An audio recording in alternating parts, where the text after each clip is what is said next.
Okay guys, in this video, I want to talk about twin flames. I'm kind of backing this to the last video I did concerning a Netflix documentary. I don't feel the need to go on and on and on about what a divine counterpart is. So I just want to make, this simple video and kind of move on with all of my videos in terms of helping people that are out there that are struggling with individual things, because it is the individual journey that will create this energy or will propel you to find the perfect mirror image of love.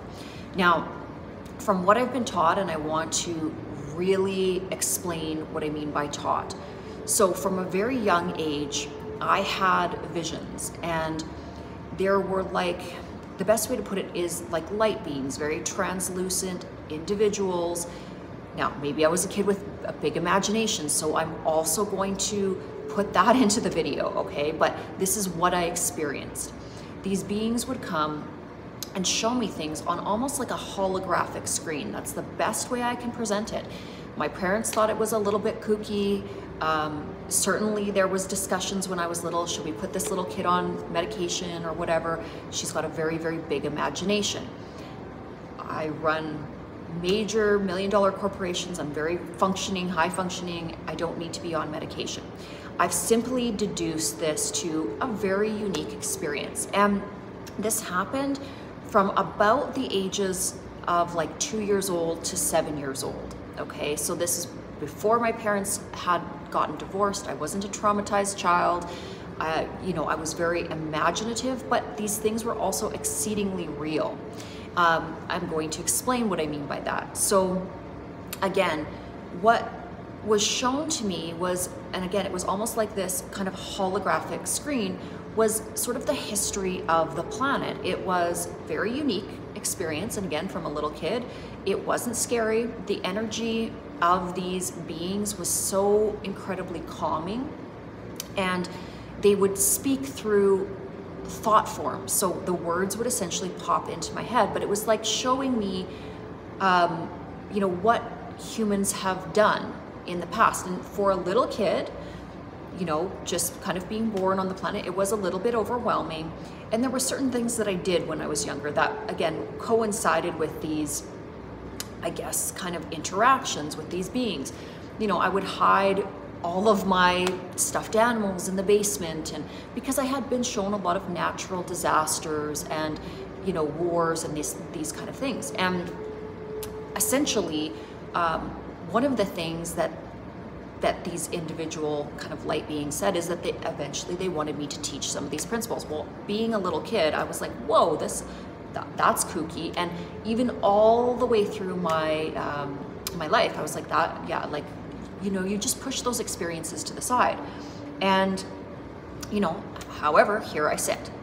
So again, the information that I was given in those early kind of childhood sessions about divine counterparts or the twin flame journey was that every soul will undoubtedly go on this journey at some point in their incarnation cycle. However, twin flames, again, which is the exact mirror of your soul's blueprint. So your soul, when in its creation, essentially it's a spark of light, but this light has an energy, a signature to it. It is eternal. It cannot die. It cannot be destroyed. It just is. And it basically flows through all things. It can become a multiplicity of different living experiences. But what happens within our universe is that as this, this blueprint that you are, this spark of energy, it is divided because we are living in a universe that is dualistic. It has the principle of light and dark, masculine, feminine, up and down. Everything has its kind of opposite, right? Matter, antimatter. However you want to deconstruct it.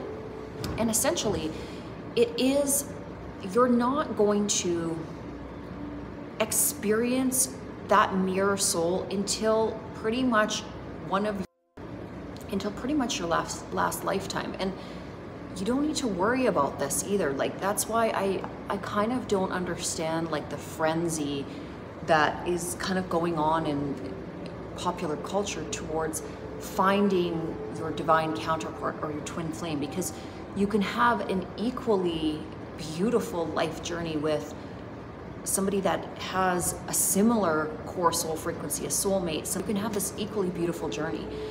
It doesn't, you know, stuffing yourself into this box that tells you that, you know, you must find this ultimate divine love to be okay is not, it's not correct for everyone, and probably not correct for 99.99999% of individuals on the planet. The purpose of twin flame relationships, and again, that's a really weird term, I've never liked that term, but the purpose of this divine union is to create this high vibrational energy. It creates a tremendous kind of, I can't really put it into words. I can't really verbalize it, but what it does is it actually changes the quantum field, the energy output of two souls, but they are the same soul, that come back into recognition, and kind of, it's almost like this atomic expansion. It creates a reverberation in the field. It raises the consciousness of others through the energy of these two mirror souls coming back into recognition, remembrance, and balance. But it's part of the journey into oneness. So it's an experience, but it's also a letting go of the lower dimensions. So almost all human beings are not at that level where they're ready to fully let go of a body and living these life experiences. It's very different to move into the energetic realms. It's a different type of experience that consciousness has. It's very expansive. It's very expansive. I've had the experience to move my consciousness into this expanded state. I didn't ask for it. I was very unprepared for it. It was very beautiful in the time that I experienced it. But again, it was very non-3D. There was no attachment to a body. There was no desire for a body. All of the things that, again, a lot of people that are seeking this twin flame relationship sort of tether to, like, you know, twin flame sex or the three-dimensional experience, all of these different things.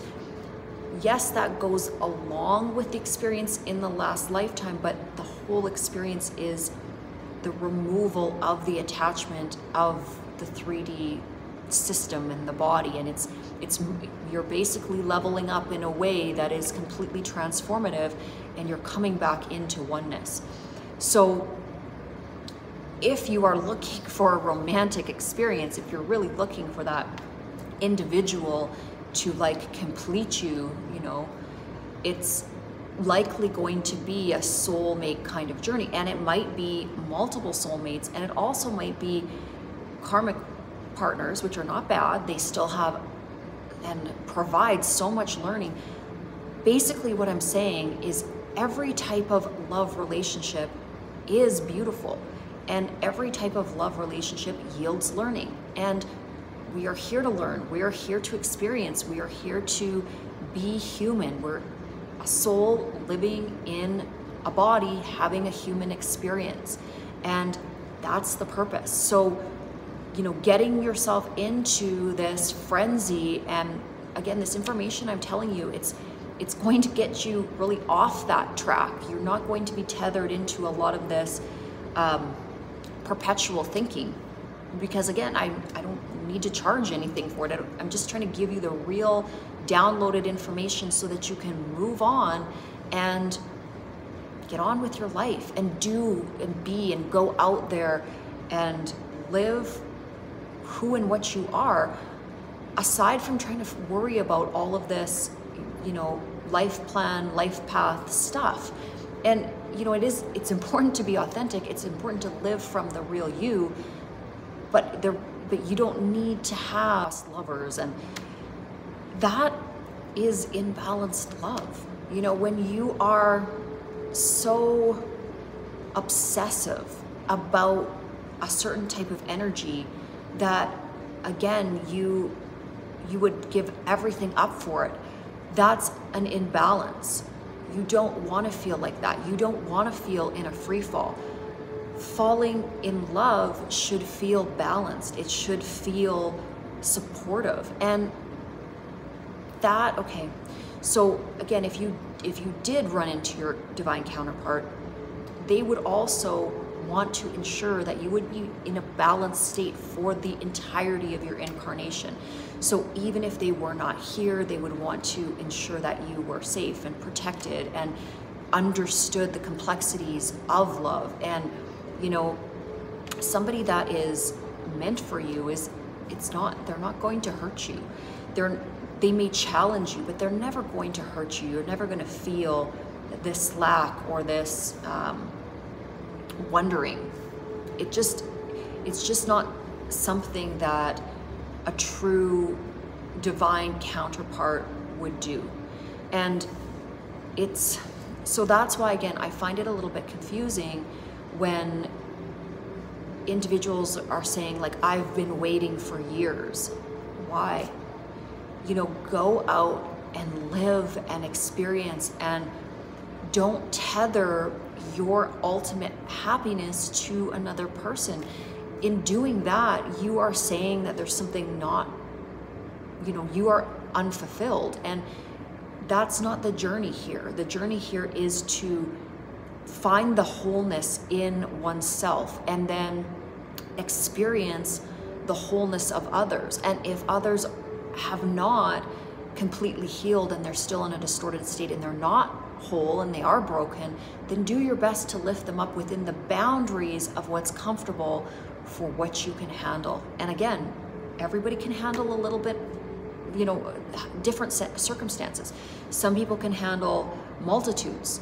I'm able to handle students across North America and, a lot of energies, and I don't have to put the brakes on too much. And I know other individuals who, they can be in a room for an hour with somebody and it's overwhelming and it's too much, right? And then they just have to kind of go and cocoon themselves again. So everybody can handle things differently, and everybody is here to serve in the way that works with their energy. So, if it's only, your immediate family that you're in service of, and that's what this incarnation holds, and that's a beautiful expression of a lifetime. If you are here to, again, reach the masses and do bigger things, then that's a beautiful expression of a lifetime. It all comes down to the fundamental principles of morality and integrity. And if you're living a life that is moral and full of integrity, and you're doing things that help make the world a better place, if you're not coming from a state of, greed or envy or, maliceness where you're trying to specifically hurt other individuals, then you're probably pretty close to being on the right track. And if you are in a period of, depression or anxiety or some sort of mental affliction, you'll get through it, but you have to work on it. Don't get into this headspace where you want this Shakespearean dramatic outpouring of who you are.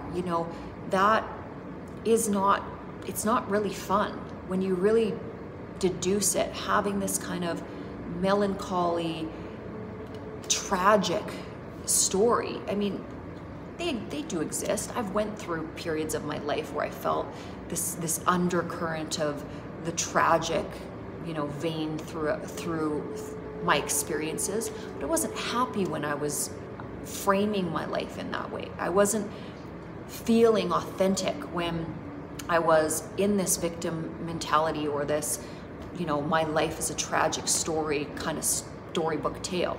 So that's why I'm sharing this stuff with you guys, is to essentially say, you get to where you're going, or you get to that destination by having fun along the way and enjoying every now moment. Wrap this video up. Hopefully it's not too preachy. I'm not trying to offend anyone. I really want people out there to live happy, all-encompassing, beautiful lives, and have, again, beautiful relationships, and respect their partners, and not get into this tailspin of, again, worrying about that there's somebody out there that is your mirror image, and that's the only person you can hold out for, and you will not be happy without experiencing this. You are in charge of your own happiness. You are the one that makes your own happiness. So go out there and be happy, and just enjoy the beingness of being human. It's a really cool experience to live life as a human being. And, you know, especially collectively, we have the opportunity to do some really amazing things with our planet at this time if we join our minds and our hearts together, and we, you know, get our priorities straight is probably the best way to put it. So I'm going to sign off on this one. I'll see you guys in the next video, and hopefully you are all having a fabulous week so far.